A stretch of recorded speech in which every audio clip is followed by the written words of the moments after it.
Good morning. Welcome to the South Dade Shoutout. My name is Richard Candia. I'm a realtor with Avanti Way, but I also have the privilege of serving on the South Dade Chamber of Commerce Board of Directors. Every week we invite a community guest, a community business partner, and we learn a little bit about what they do, why they do it better, and how they bring service and value to our community. Today we're joined by my friend Jhyna Arauco. Jhyna joins us from the Redland Fruit and Spice Park. It's a beautiful property, part of the Miami-Dade County Park and Recreation System. And we're here to learn a little bit about what they do and how they do it. Welcome, Jhyna. Hi, Richard. And I got to tell you, I'm embarrassed to admit to you, I think we had discussed it, I didn't know that the Redland, and I got to get this right, Redland Fruit and Spice Park is part of Miami-Dade County Park System. Yes, we're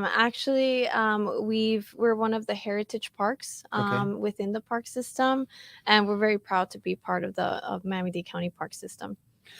I always thought it was like a private enterprise. That's what it sounds like. When you say Heritage Park, I know we talked a little bit about this. Is this because it's one of the oldest parks in the system, perhaps? I believe it's one of the parks that's been in the park system for established in 1944, and also it does have a historic component. It is actually, we have a few historic, like a historic schoolhouse, a coral rock building that's also protected and historic. So I believe that's why we're one of the heritage parks. 1944, down south in the Redlands, there was even less people. I mean, it wasn't very dense at all back then. So somebody had some foresight. Yes, and she's a very special woman. She actually initiated this whole vision of hers. Her name was Mary Heinlein, and she got the attention of the right people. At that time, it was Preston B. Bird. He was a commissioner. And then the parks director at the time. And what she noticed was that there was a lot of agricultural movement of local farmers growing apples, pears in the area. And then so she wanted to showcase that at Fruit and Spice Park. At the time, it wasn't Fruit and Spice Park, but she wanted to showcase that and show everything else that can be grown in this rich agricultural land known as Redland. Okay. Yeah. That makes sense. We talk about it. I think we all know instinctively agriculture is such a huge part of South Dade, but it's a huge part of our economy. Yes. The Redland, one of the missions is to bring attention to that. Yes, definitely, and we're so grateful for Commissioner Cohen Higgins. She actually came to the park recently, and she's supporting our upcoming event, which is Grow Fest, which was actually coordinated by Bee Haven Farm, and they chose Fruit and Spice Park as their location to have their festival because I think it meets their vision for their festival, which is everything locally grown, locally sourced, and locally supported by the community. So Bee Haven Farm is the one coordinating that whole festival, and we're just happy to be the location that they always choose to have this at. And see, we're talking about this again as if it was an entity, but it is a park. How large is it? How big is it? 37 acres. Jeez, that's big. It is very big. It is very big. And we have over 500 varieties of herbs, spices, nuts, fruits that guests are just always amazed to see. And it always looks different at every season. Okay, we had a conversation before this, and we're going off script already. We're just getting into it. Fruit and Spice Park. So I know I can conceive of the different fruits that we have in our community that we're blessed to have in our community. Yeah. Spices? What spices are you talking about? Yeah, so we have cinnamon. We have bay rum. We have allspice. What's bay rum? That sounds bay rum. It's similar to allspice. You can actually cook with it. Mhm. Allspice smells kind of like the allspice deodorant of men's deodorant. Okay. I guess that's where they got the name allspice. Maybe. And then bay rum is used in a lot of cuisine from different countries around the world. Okay. What's the best way to experience the park? I think the best way to experience the park is to get there early. If you get there about, well, we open at 10. We stop selling admission at 4, but guests can stay till 5. The best way is to get there at 10 a.m. You have a little bit of time to use the bathrooms, check out the map, and then wander a little bit yourself. And then you come back in time for our 11 a.m. Tour, which is takes you with a naturalist of ours around the park. And then they escort you around the park with our tram so that you can get a little bit more of a education about ethnobotany and what we do. And the theme of our park is ethnobotany, so they take you around the park, they show you things, they make you smell things, you get to experience it at another level with someone who knows. I can touch stuff. Yeah, we have 1 or 2 stops during that tram tour where you can get off and you can touch and you can smell depending on what's in season. And then after that, it was probably around lunchtime. So if you brought a picnic with you, you can have a picnic in one of our picnic benches, enjoy the afternoon there, and then maybe explore another area in South Dade. We have a lot of amazing tourist attractions in South Dade. One of the things we talk about constantly is how South Dade and parts of South Dade does not look like any other part of Miami. Yeah. And so this is another way to experience that. That's wonderful. Yeah, it's I feel like Miami is very much of like a city, very it's a lot of moving parts. And then you get to the Redland, you get to South Dade, and it kind of slows down for you a little bit. So if you're looking to just have a little bit of a more relaxed, there's still a little bit of traffic, but less traffic, less hecticity of a vibe, then head to South Dade. There's so many places. We have Fruit and Spice Park. There's a lot of new farms that have become attractions in the area. There's the Waterfall Temple, which is amazing. And then we also have a lot of little fruit stands and garden nurseries that you walk around and you just see incredible things that you don't see really anywhere else. Ladies and gentlemen, our new president of the chamber. You mentioned ethnobotany. What is that, please? Yes, so ethnobotany is one of the main themes that we center our park on. It means it's the relationship between humans and plants. So everything that we've planted in Fruit and Spice Park has a purpose for humans, whether the plant is used to eat like fruit, or you can make baskets out of it. You can make bowls out of, for example, the calabash fruit. We have pond from, which they sew baskets into. You can make maracas, and there's a lot of nutritional properties that a lot of fruits have that people get to enjoy when they eat certain fruits. A lot of so you have this unique position as a park. Yeah. We have to remember it is a park. It is a park. It's open to the citizens of not just Dade County, but of everybody. I'm sure you have a lot of guests. We'll touch on that in a minute. But it sounds like it's more of an attraction as well. As an attraction, what kind of recognition has the park received? Yes, we're actually accredited by ARBNet, which is, let me just pull it up right here. But you have certain accreditations. Yes. So ARBNet, International Arboretum Accreditation, it basically recognizes the park as a collection, and the significance of the collection, and how we use it to educate the public. And then we have another accreditation, which is from BGCI, Botanic Garden Conservation International, that basically recognizes Fruit and Spice Park as a botanic garden. I don't know if you know this offhand. What other botanical gardens have that same designation?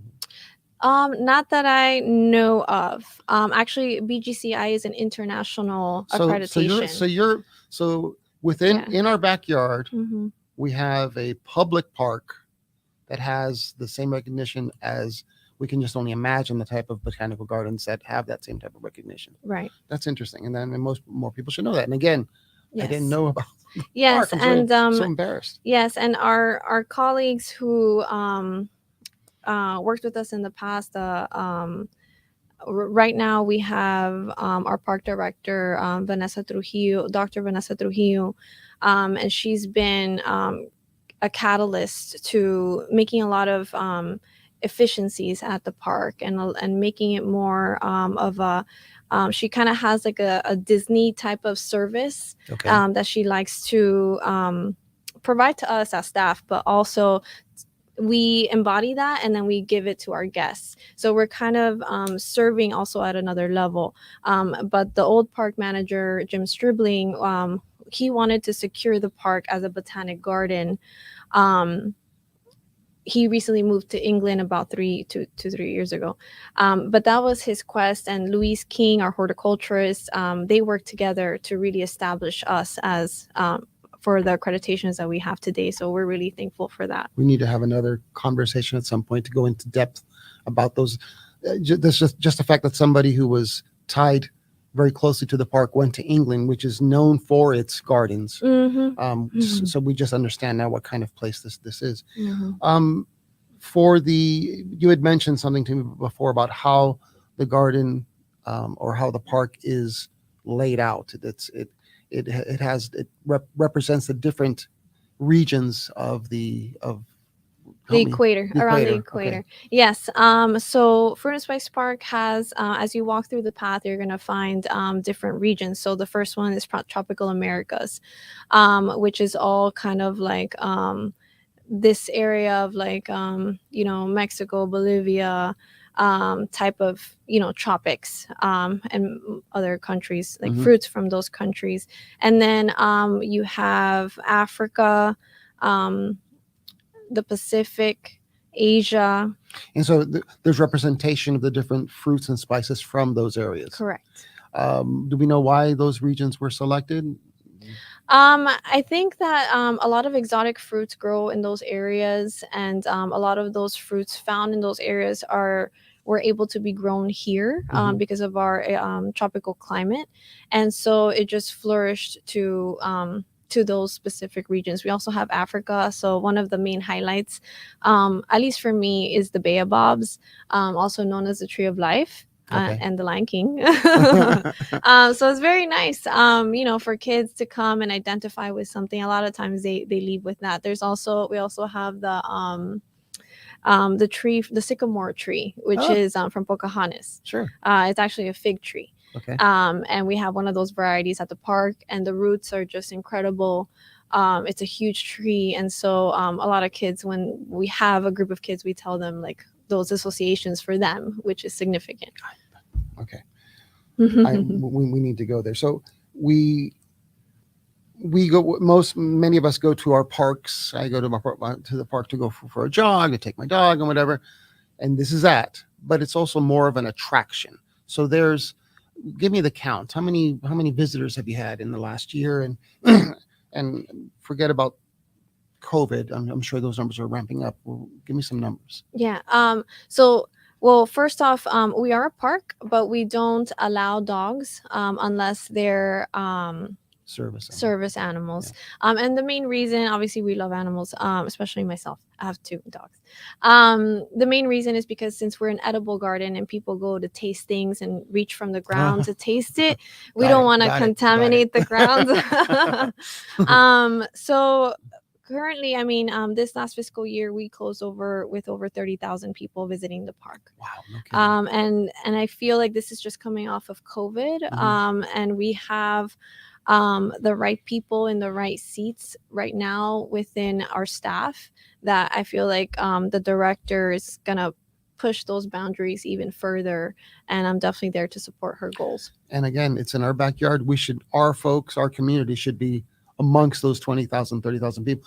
Schools, you have school tours, you reach out to the community in that way as well? Yes, we love having field trips that come over. We have classes, Bees and Trees, which focuses on pollinators. We have a new rec spec. His name is Jay Arce, and he's developed our Bees and Trees curriculum to deliver something more STEM related at another level. So they're going to be doing flower dissections and looking at different pollinators, not just bees, but other pollinators. So our Bees and Trees curriculum has changed a little bit. So it's It's going to be, it focuses on K through 12. And then we also have a nutrition class for kids. And then includes a field trip, which means that they get to tour the park also with one of our naturalists. An unfair question. This might not, you may not have this, but I can only imagine what the economic impact of this attraction is. Yeah, I mean, I think it reaches worldwide, honestly. We get visitors from Russia. We get groups from traveling from other states that come here for training in different plants and insects that they may find here, right? And are you affiliated with any universities? We are not specifically, but we always have great relationships with all of our universities and colleges. We get a lot of volunteers from Miami-Dade College that come and help preserve our garden, weed out all of the weed, mulch. We get a lot of students from Miami-Dade College volunteering. is actually, they send a lot of their sustainability students to come and tour the park. And, we have a long road to keep on connecting with a lot of other universities that can enjoy our park at another level. Talk to me about the relationship as you see it between the park and the Redlands. And historically, that's how it started. Yeah. How do you maintain that tie-in? I think that's a very special relationship. And I think all of our staff really feel that grounding with Redland. The main reason is, we're a historical park, but on top of that, Redland got its name. The area got its name because of the soil, because the soil looked red, which was like rich in nutrients, and which is why we can grow so much that we can grow, and it's an agricultural area.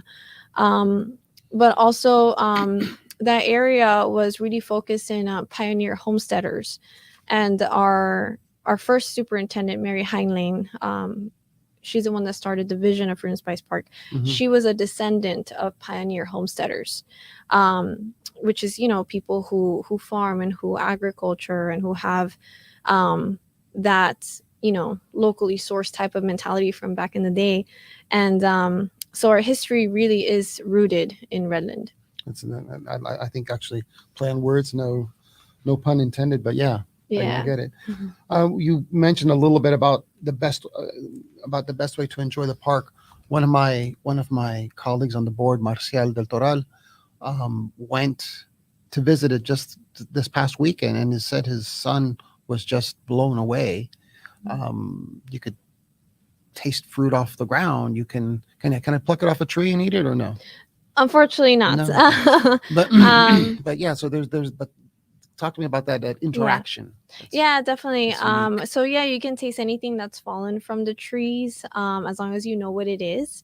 We're starting this fiscal year to put flags around the park so that people know what's safe to eat. Sometimes there's certain fruits that when they're not ripe, they don't go down well.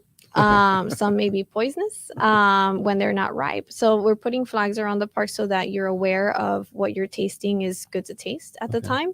And then, so we don't allow people to pick from the trees because we're not a you pick, right? We want people to see what it looks like when it's flowering, when it's ripening on the tree, and then when it's finally ripe, what stage that looks like. I think that's an experience that you never get when you go to a supermarket. You see things already done and ready. On one hand, I'm trying to encourage folks to come down and visit, but on the other hand, I don't want anybody to come. It's like I wanted to hear my secret. Want to eat it all? Yes. Tell me, okay, so because of the different seasons, I can go in January and have a totally different experience than if I go in May. Correct. Yes. January is also considered like one of the winter months. In Miami, it all kind of feels the same, but there's a slight change, I guess. And in January is probably not the biggest fruiting season, but there's also different things that fruit at different seasons. So there might not be as much as May or June because people really love the mango season. Oh, sure. But there's plenty to see. There's the spices. The figs are always You can see the pandanus, that bamboo. Obviously, you can't taste the bamboo, but we have a little seating space where it faces the lake, and then you can hear the bamboo and the wind. Oh, And beautiful. also, the weather during these months is so much better. Sure. So much better. You're not having like, the sun. So let's do a little bit of PR now. Mhm. You have various events throughout the year. I know we have one coming up, but besides Grow Fest, give me some idea of some of the other events throughout the year that you have. Yeah, definitely. And You just had one as well. we did. Oh man, we had the Redland Orchid Festival. Well, let me put a pin in that for a second. We talked about the participants behaving. Mhm. These are beekeepers and they're local, but the Mhm. orchid folks, where did they Mhm. come from? The participants, where did they come from? I believe the vendors from there are world-renowned orchid Came from everywhere. growers from everywhere. It could be from anywhere in the United States or anywhere, maybe in different countries. But we had, I think it was over 50 vendors focused on orchid cultivation, and they're very renowned. They actually, the people put that together. It was the Moats. Martin Moats and Bart Moats, Okay. and we've had the pleasure of working with them in the past, and then now this year after COVID.